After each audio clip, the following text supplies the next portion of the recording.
C'è caldo qua, ma c'è caldo là, ma quando la morte ti coglierà, che ti resterà delle tue voglie, vanità di vanità.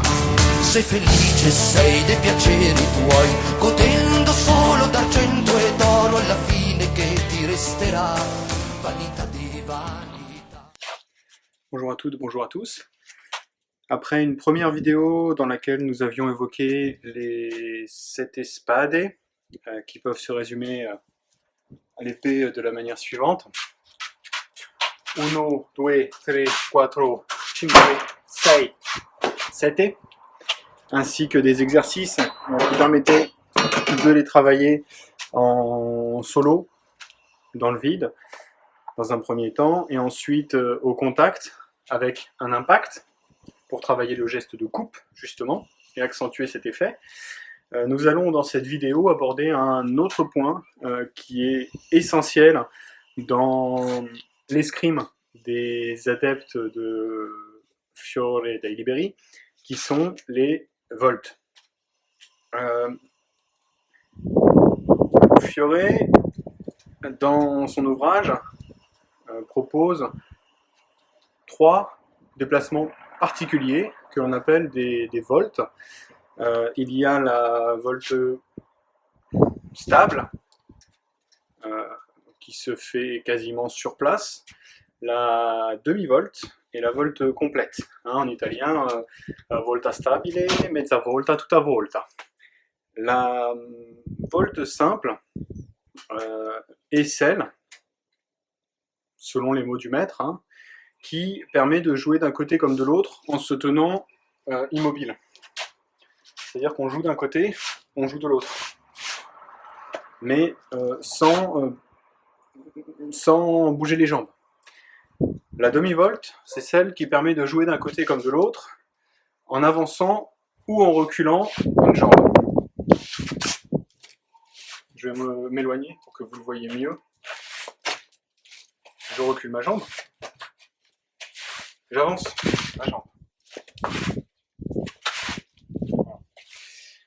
Et la tutta volta, enfin, c'est celle qui permet de jouer d'un côté comme de l'autre, en utilisant la jambe avancée comme un pivot. C'est-à-dire qu'on va pivoter avec la jambe, avec une jambe immobile autour de cette jambe, ce qui permettra de jouer d'un pied comme de l'autre.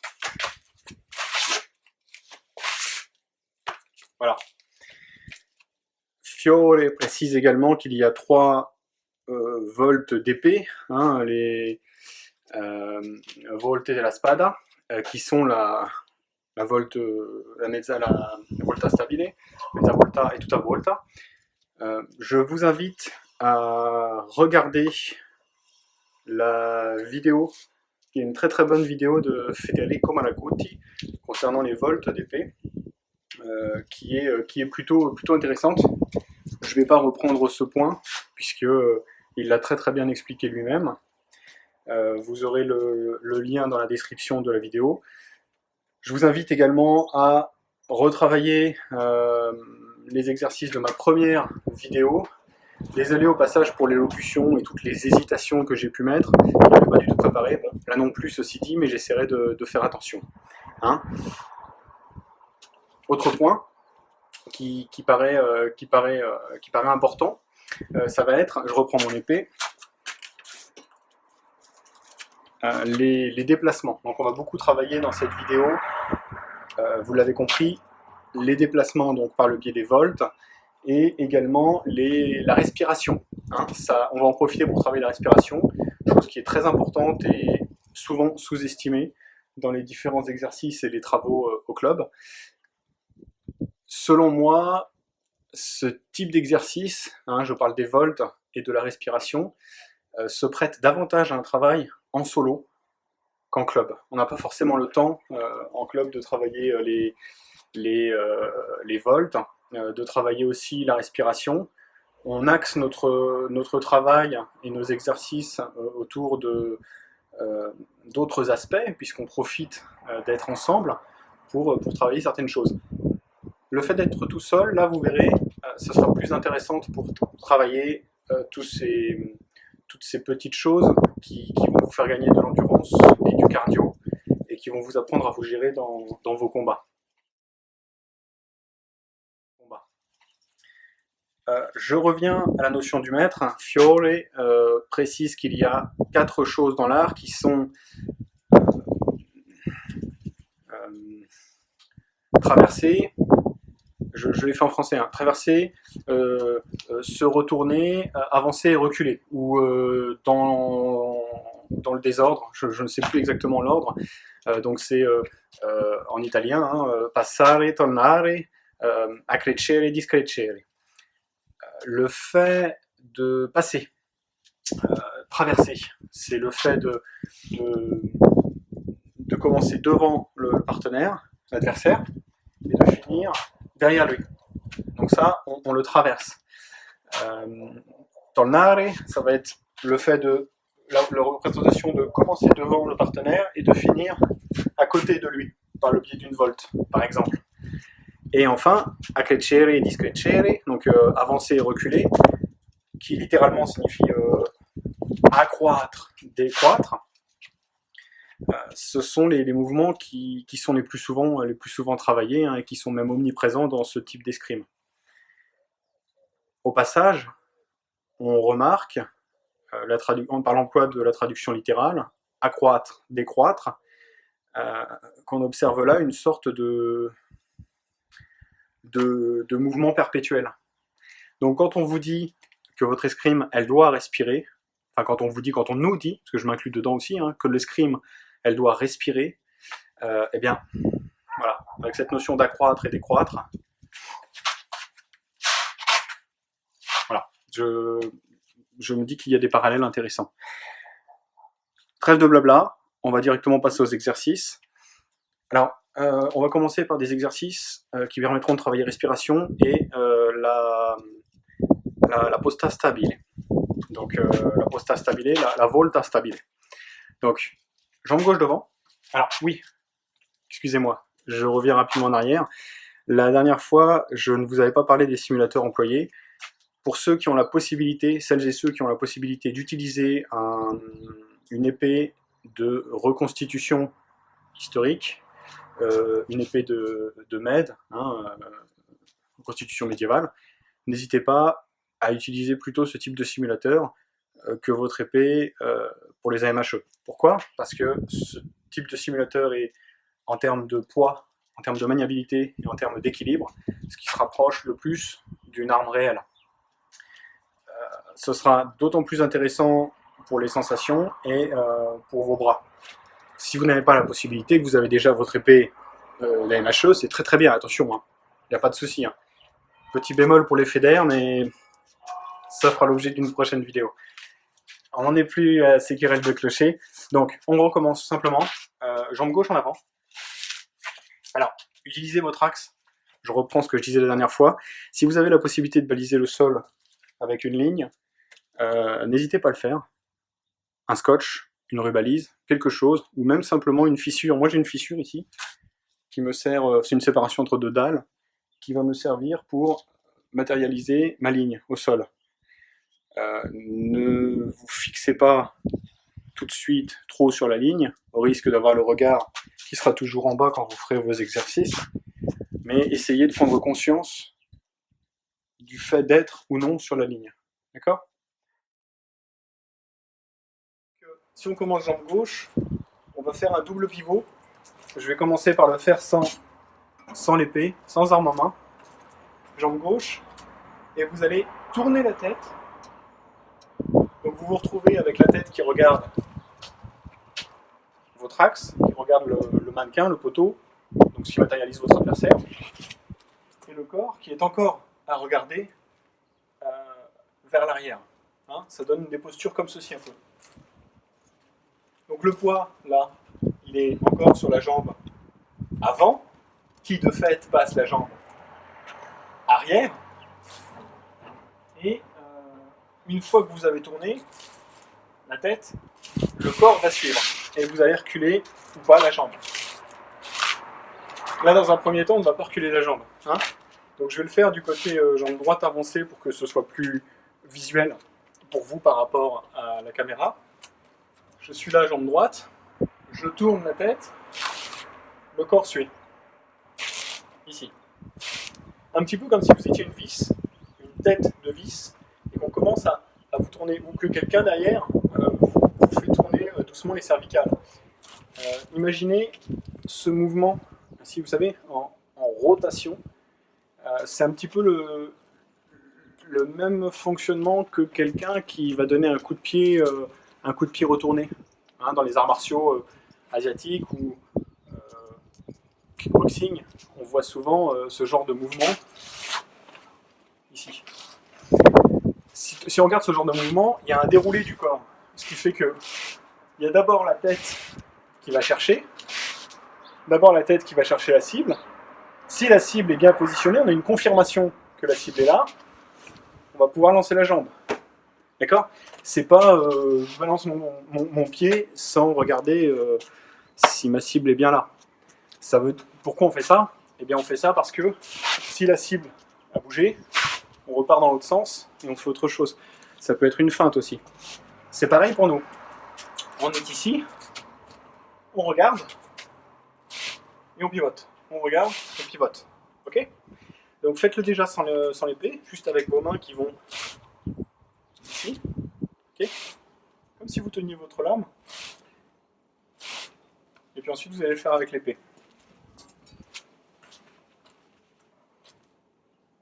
Alors avec l'épée, soit vous passez en bas, soit vous passez très près. On va commencer par passer très près. On va ramener l'épée devant soi, pivoter, venir sur l'axe. Ce qui donne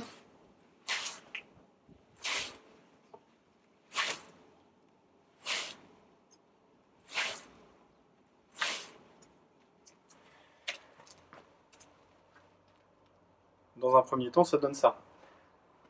Vous avez vu à chaque fois le regard, il est en premier. Regard, lame, corps. Retenez ces trois priorités. Regard, lame, corps. Hein, le plus important, c'est vraiment de placer sa pointe. Le placement de pointe fait tout. Donc le regard verrouille la cible, la pointe se place et le corps part. Ok? Donc là, cet exercice que on vient de faire,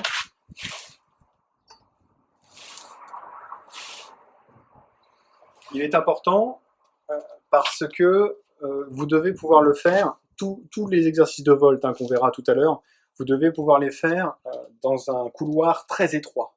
D'accord? Très très étroit. Imaginez, hein, par exemple, là j'ai une palissade.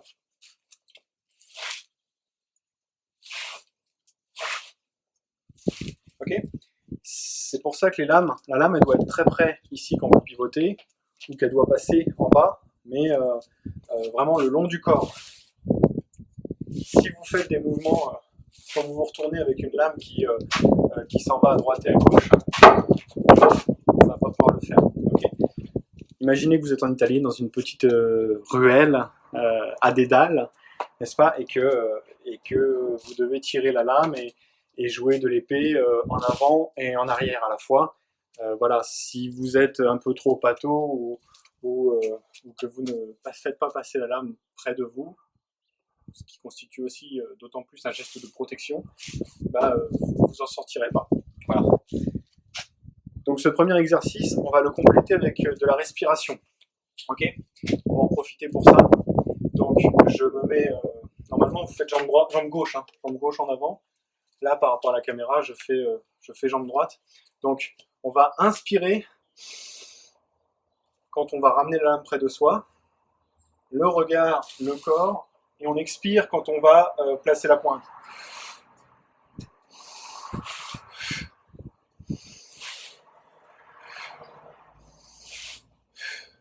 Ça donne ça en fait. Hein.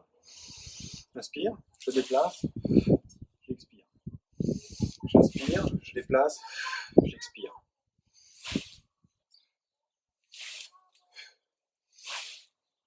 Et vous venez donc toucher votre support avec la pointe. Vous faites ça d'un côté, puis vous faites ça de l'autre côté ensuite. Jambe gauche, donc pour vous ce sera jambe droite.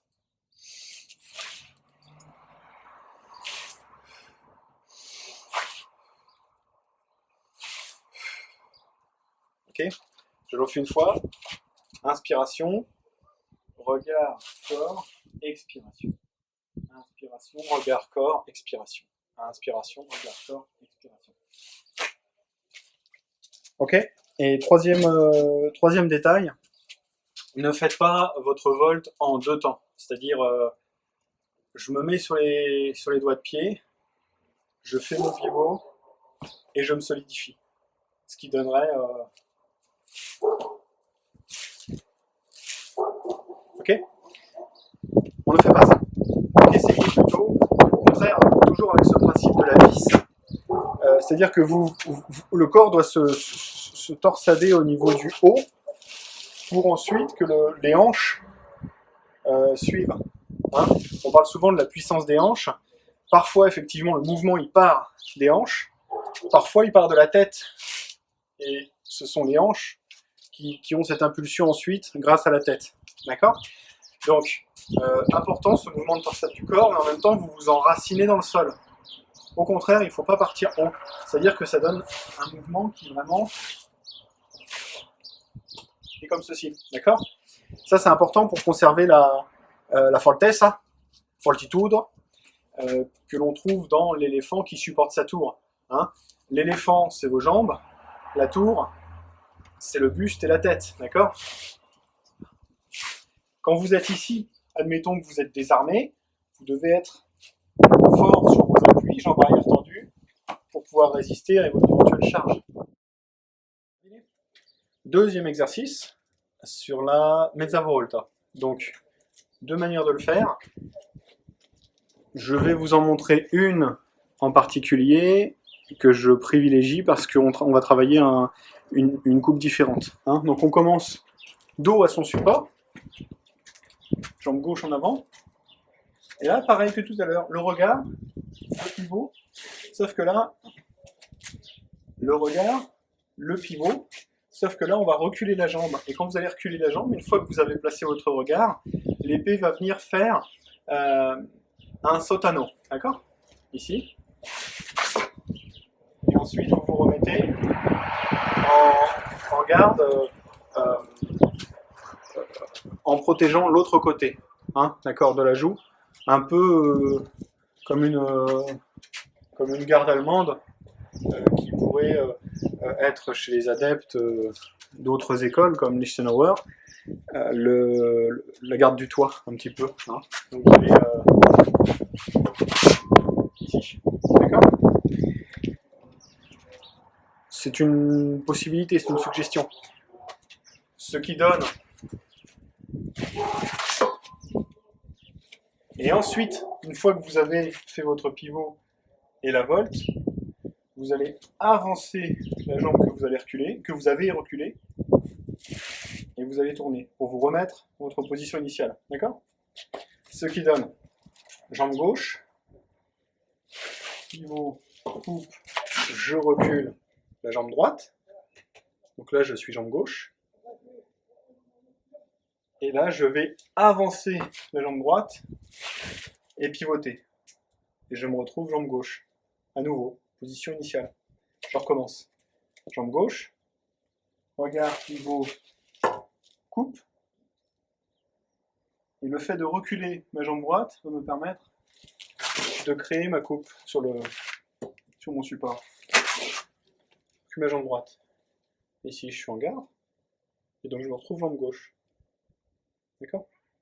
Jambe gauche, j'avance la droite, je pivote, et je retrouve position initiale. Donc ça donne, et alors l'épée, vous la faites passer cette fois-ci très près du corps. Important encore, hein, avec cette histoire de mur ou de palissade.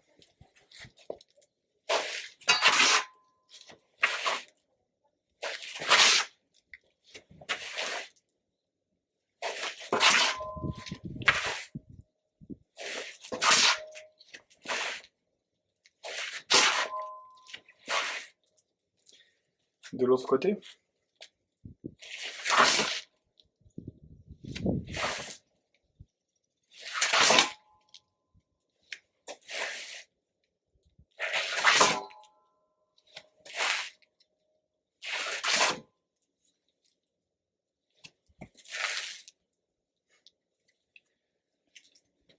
Ok. La respiration ici, je vous en ai pas parlé, mais vous allez inspirer quand vous allez faire votre pivot. Expirer quand vous revenez. Quand on se remet en garde. Ce qui donnerait, en exagérant,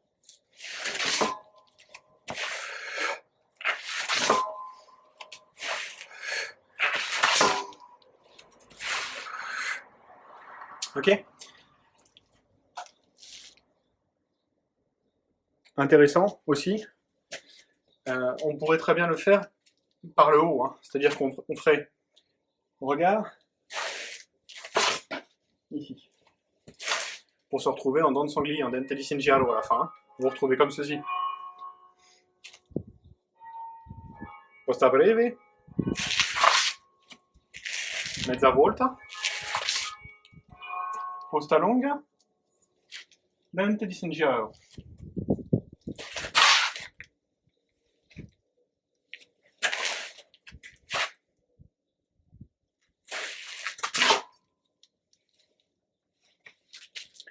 Je préfère le travailler par en dessous que au-dessus, parce qu'au-dessus, ça ressemble beaucoup trop, vous l'avez compris, enfin, je trouve, à l'exercice qu'on a fait avant. Pour varier les plaisirs, on peut très bien le travailler par-dessous. Mais vous pouvez aussi, hein. Voilà. Volta stabile, mezza volta, et maintenant la tutta volta. Donc la tutta volta, je le rappelle, on va utiliser une jambe comme pivot pour jouer d'un côté ou de l'autre. Donc là, vous allez vous mettre jambe gauche devant, on va avancer la jambe droite pour stocker, imaginez qu'on est stock, le regard, le double pivot, et on recule la jambe. Dans l'autre sens, j'ai stock, double pivot, je recule la jambe.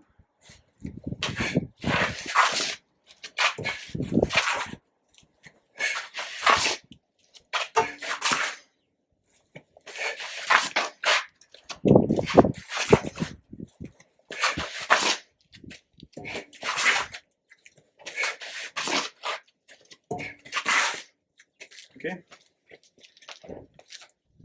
Vous l'avez entendu, expiration lors de les stocks, inspiration lorsque je fais mon pivot.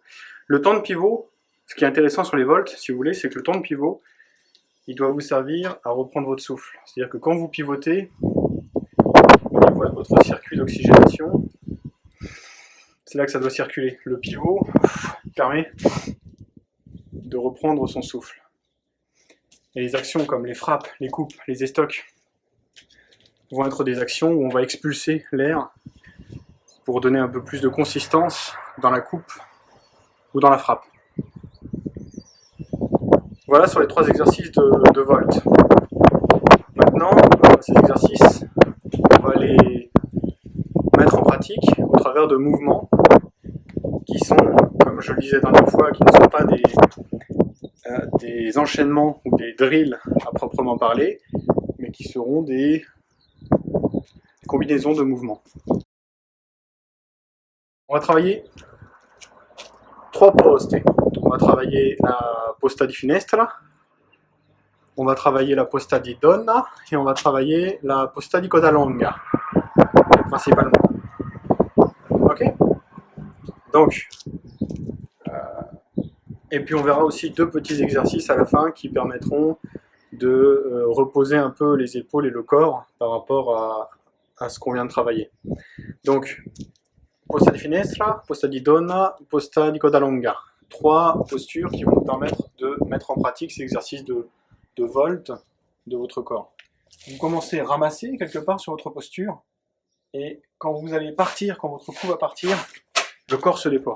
Ok? Mais vous le verrez sur la vidéo, et sur les mouvements qu'on va faire, et vous le ressentirez après quand vous le travaillerez, d'autant plus. Commençons par la première. Posta di finestra, vous êtes jambe gauche devant, ici.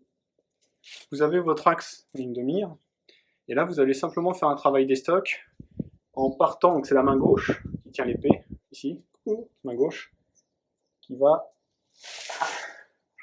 qui va donner votre angle. Ok? C'est la main gauche qui donne. La main droite, elle est là pour sécuriser cette trajectoire de votre épée. C'est-à-dire qu'elle va être affermie sur la fusée et elle va permettre d'aider la main gauche dans sa trajectoire. Elle va affermir sa trajectoire. Si vous voulez, la main gauche, c'est un peu le turbo du vaisseau. La main droite, c'est un petit peu les balises sur le côté de la route qui vont permettre au vaisseau d'aller tout droit et pas de zigzaguer. Voilà.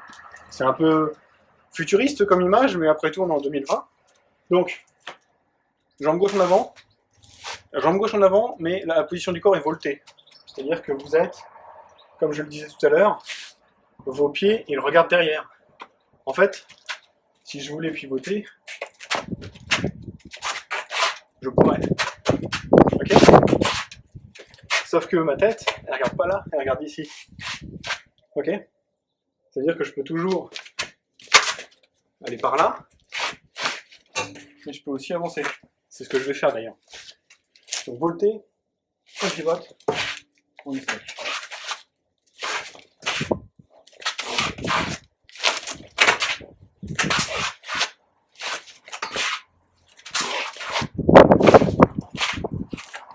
Donc ça c'est l'exercice depuis la posta di finestra. Donc vous pouvez en faire une petite série de 30. C'est intéressant. Je ne l'ai pas dit juste avant, hein, mais pour les volta stabile, mezza volta, tutta volta, vous pouvez faire 30 de chaque à chaque fois. Hein. Vous savez ce qu'on a vu au début? Vous pouvez en faire 30. N'allez pas vite, ça sert à rien d'aller vite, d'autant qu'à chaque fois vous devez poser votre pointe contre l'axe. Aller vite, ce serait prendre le risque de faire n'importe quoi et de ne pas avoir une pointe qui est posée, puisque le but de cet exercice, c'est avant tout d'affermir une pointe que l'on pose. C'est-à-dire que si vous devez derrière appuyer pour stocker, il faut être sûr d'être au bon endroit. Si vous n'êtes pas vraiment au cœur de l'axe, ou si vous êtes à côté et que vous voulez plus pousser, ça peut donner des choses comme ça, quand on va trop vite. Qui font que, du coup, vous n'êtes pas affermi. D'accord? C'est pas la même chose que de dire comme ça. Là, je sais que je peux pousser. Voilà, donc là, pareil à la finestra. Ici, d'accord, on doit être puissant. Donc ça, vous en faites une trentaine. Jambe gauche en avant. Donc les postures, il y a des gens qui vont vous dire que elles sont bilatérales, qu'on peut les faire des deux côtés. C'est un débat. Ça se défend. Pour moi, c'est pas le cas. Et chacun son interprétation, j'ai envie de vous dire. Mais là, essayez de le faire que d'un côté. Le côté qui nous est montré dans la source. Parce que vous avez des postures qui se font avec une certaine jambe avancée, d'autres qui se font avec une autre jambe. Et on retrouve cette corrélation dans les 4 traités qu'il nous reste. Donc il ne s'agit pas d'une erreur. C'est pas mentionné, certes, qu'on va mettre cette jambe avant et pas l'autre, mais ça a sa logique dans l'enchaînement des postures et le fait de préférer utiliser une posture plutôt qu'une autre. D'accord? Donc la finestra, vous la faites jambe gauche en avant, et vous allez finir en droite. La posta di donna, c'est pareil. Jambe gauche en avant, et vous allez finir jambe droite. Donc l'exercice est le même, sauf que là on va travailler accrescere, discrescere. Donc vous allez travailler, vous allez faire par exemple, une avancée de recul, ou de recul, une avancée, ou une avancée, un recul. Donc on va travailler ces déplacements comme ça, et dès que vous le sentez, vous allez pouvoir pivoter et rentrer en estoc. D'accord ?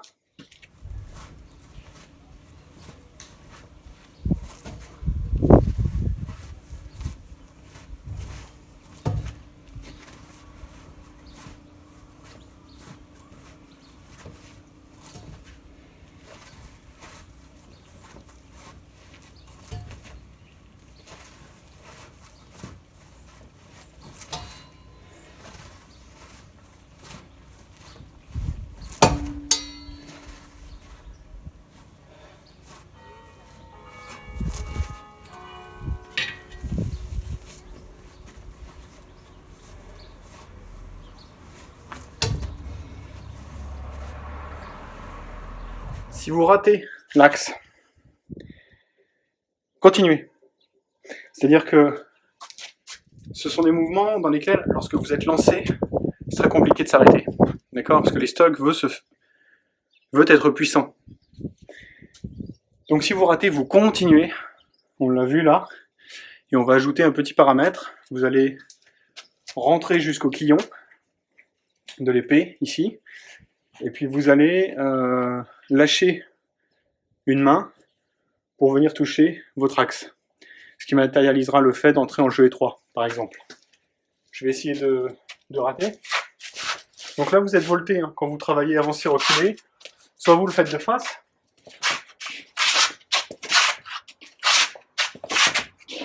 soit vous le faites volter.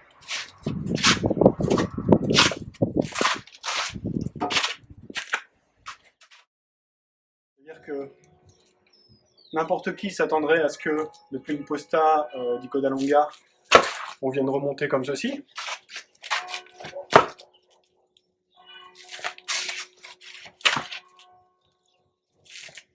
Mais non, c'est pas ce qu'on va chercher à faire. On va chercher au contraire à amener l'épée devant tout de suite. Vos bras ne bougent pas. Et on va s'amuser à le faire devant notre poteau, devant notre axe.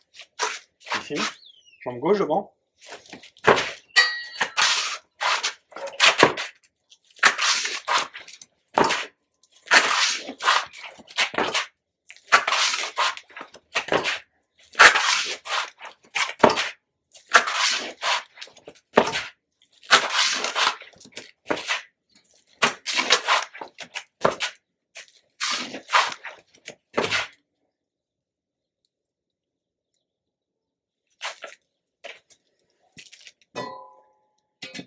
Voilà les 3 exercices de volte que je voulais vous montrer aujourd'hui, à travailler chez vous, et avec 3 prises de garde différentes.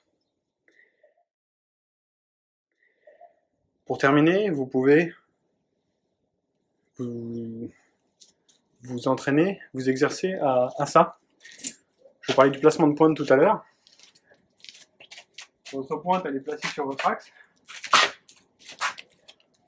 Et vous allez bouger autour de cet axe.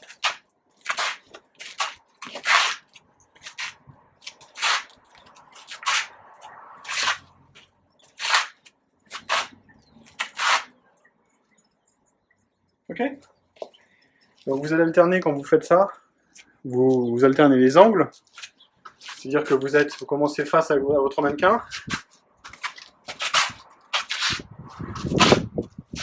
Et vous allez bouger sur le côté en essayant de laisser la pointe immobile le plus possible.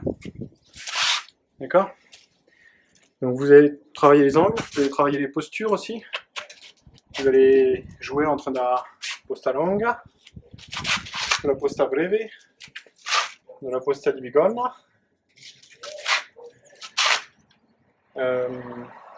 Vous pouvez jouer aussi sur ce type de posture. Vous pouvez jouer sur de la finestra. Okay.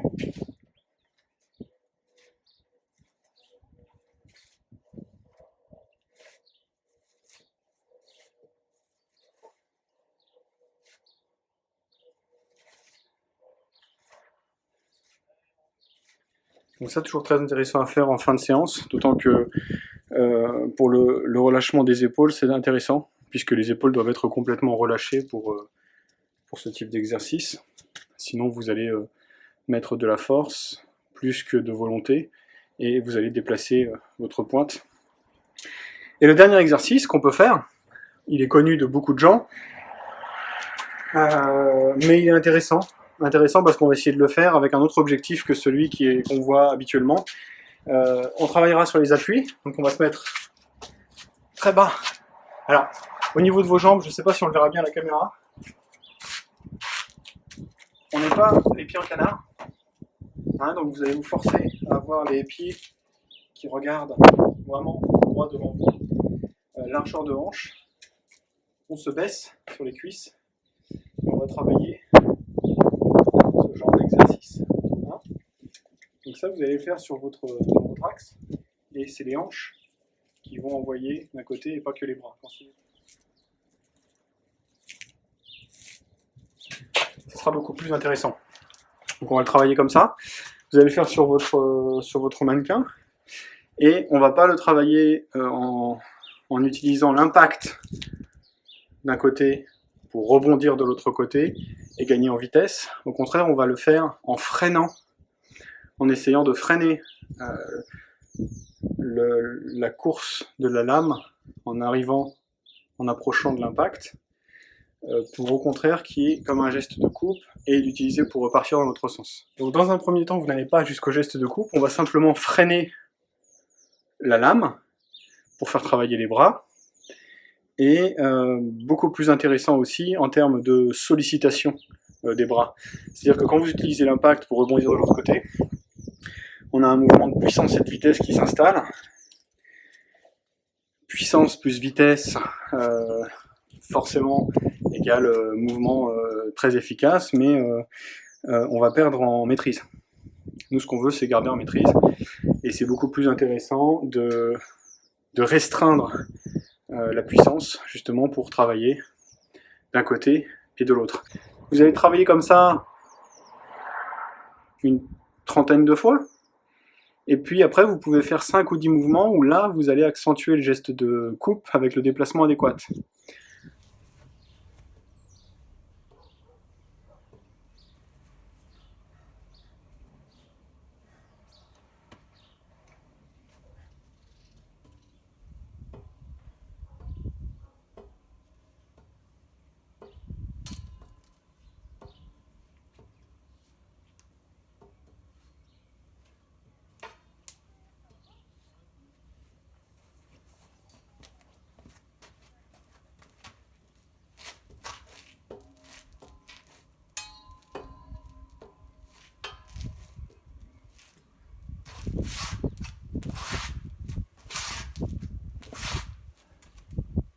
Voilà, c'est tout ce que je voulais vous montrer aujourd'hui.